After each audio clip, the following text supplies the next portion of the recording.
in tracing the progress of the Dead Sea Scrolls from their discovery in the Judean desert to the various institutions that hold them today, we found ourselves confronting a contradiction we had faced before.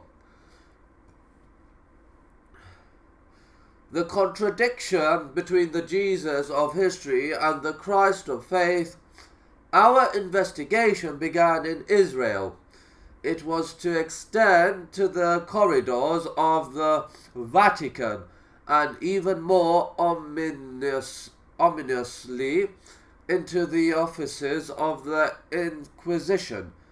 We also encountered a rigidly maintained consensus of interpretation towards the content and dating of the scrolls, and came to understand how explosive a non-partisan examination of them might be for the whole of Christian theological tradition, and we discovered how fiercely the world of Orthodox biblical scholarship was prepared to fight to retain its monopoly of available information. For Christians today, it is perfectly possible to acknowledge the Buddha, for example, or Muhammad as historical individuals, just as one might Caesar or Alexander, and to differentiate them from the legends, the traditions, the theologies that have become associated with them so far as Jesus is concerned. However, such differentiation is altogether more difficult.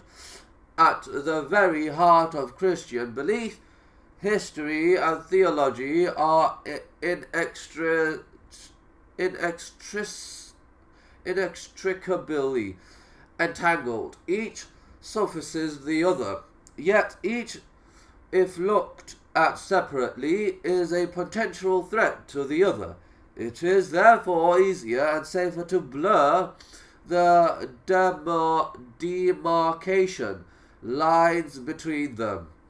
Thus, for the faithful, two quite distinct figures are fused into one. On the one hand, there is the historical individual, the man who, according to most scholars, actually existed and walked the sands of Palestine 2,000 years ago. On the other hand, there is the man-God of Christian doctrine, the divine personage defied, extolled and promulgated by St. Paul. To examine this personage as an historical individual, to regard him, that is, as one might regard Muhammad or the Buddha, Caesar or Alexander, is still for many Christians tantamount to a blasphemy. During the mid-1980s, we were engaged in precisely such blasphemy in researching the project we'd undertaken. At the time, we were trying to separate history from theology, to distinguish the historical Jesus from the Christ of faith.